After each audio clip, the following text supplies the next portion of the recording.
To find out more, I spoke with Emma Melia, a lead litigator with Spencer Solicitors working in the catastrophic injury team. Emma has extensive experience with serious and fatal injury cases.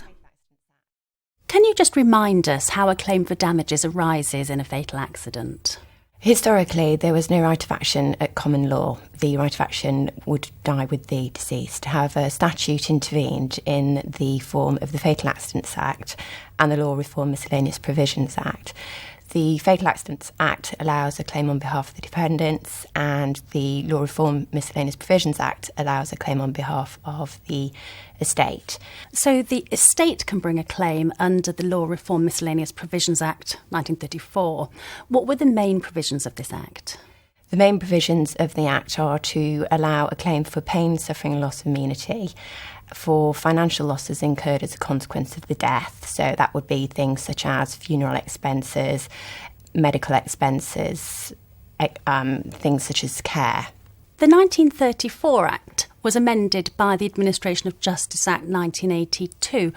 What was the effect of this, particularly sections 11A and B in respect of loss of expectation of life? It specifically states that you can't recover damages for loss of expectation of life in isolation. There has to be suffering as a consequence of awareness of the reduced life expectation. So special damages are those which are incurred between injury and loss of life, but you have to look at the right types of loss. So what types of loss do you count under the 1934 Act? The types of loss that can be recovered are, for example, medical expenses, care. And another example of recovery is the cost of palliative care in hospices. And there was a case of Drake and Wheeler Foster where the judgment was such that an award was given for the cost of palliative care despite arguments from the defendants to the contrary. The calculation of general damages under the 1934 Act tends to be more controversial, though. Why is this? I think it's fair to say that the surviving family of the victim can probably think of no more serious outcome than ultimate death. Unfortunately, some of the awards are low, but when you look at them in the context of general principles and you break it down into pain, suffering, loss of immunity or loss of faculty, there is some logic. Perhaps a good example is the case of Andrews and Freeborough, which involved a 8-year-old girl who was sadly involved in a road traffic accident as a pedestrian, and she was knocked over and immediately rendered brain injured. She later died 12 months later. It was a case that went back to the 1960s, and an award was made of £2,500. It was £2,000 for the loss of immunity and £500 in relation to loss of expectation of life. Can you explain the 4 bands that are set out in the Judicial College guidelines for the assessment of general damages? The current edition, the 12th edition, breaks it down into four different bands. The first 2 both have similarity in that it's full awareness. The first one is full awareness followed by a period of unconsciousness over a 4 or 5 week period, usually involving serious lung damage or burns, injuries of that type of severity. And the award is between £15,000 and £17,000. The second band, again, full awareness, but this time the difference being loss of consciousness after 3 hours. Similar injuries in terms of significant lung damage, burns. It also gives the example of significant orthopaedic injuries where there's been invasive treatment with the hope of some kind of recovery, but unfortunately that doesn't occur and there's ultimately death. The third and fourth bands are similar in that they both involve immediate unconsciousness. The award there for the third band is £6,000 following death within 6 weeks, and the lowest bracket is immediate unconsciousness followed by death within 1 to 2 weeks. So there can be an award for a short period of pain and suffering in between injury and death. This was set out in Hayes and South East Ambulances. What happened in that case? Hayes is an example where a small award was made for a fairly short period of pain and suffering. In that particular case, it involved a chronic asthmatic, and he had a significant asthmatic attack whilst he was at his parents' home. The ambulance was called and they stabilised him with oxygen and a nebuliser. When they thought he was stabilised, they decided to transfer him into the ambulance, but unfortunately he suffered a cardiac arrest and died, and an award was made of £1,000 for general damages or pain and suffering. So what different issues arise when there's a claim regarding asbestos or a misdiagnosis of cancer? Those types of claims are slightly different in the sense that the bans strictly don't apply. There are some bans there for guidance in those types of cases, but each case is really case-specific. Two recent cases, Zambada and Manning, have given some guidance as to the award for pain and suffering in these circumstances. What do these cases set out? The first case of Zambada involved exposure to asbestos, and it was a 70-year-old gentleman who sadly died.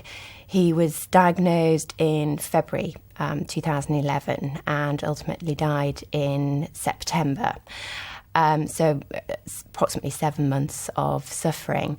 An award, despite his age of 70, was made in the sum of £77,500. The rationale behind that was largely the degree to which he suffered, the invasiveness of the treatment that he had.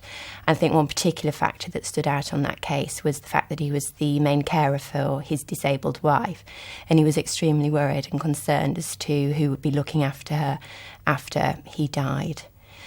Another case, a good example perhaps, is the case of Manning, which was a misdiagnosis or a late diagnosis of cancer.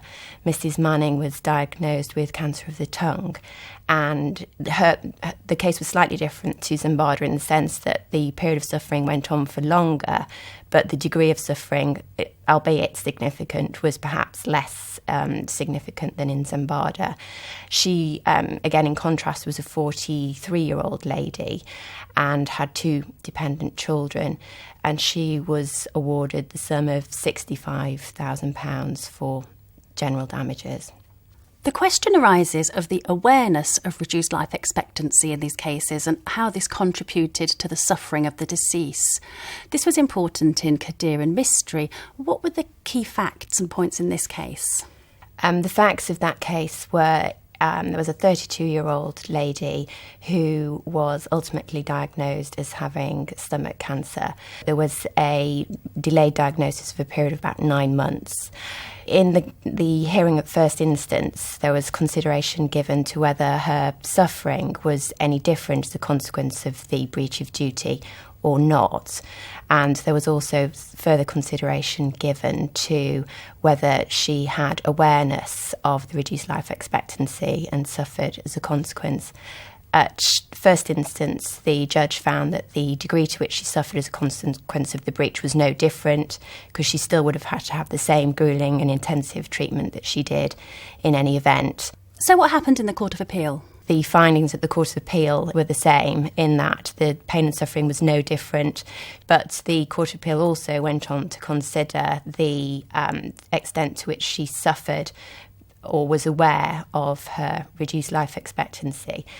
Despite there being a lack of evidence to prove that she did suffer as a consequence of awareness, they did clarify that it could be inferred from the general circumstances that she suffered as a consequence of the reduced life expectancy.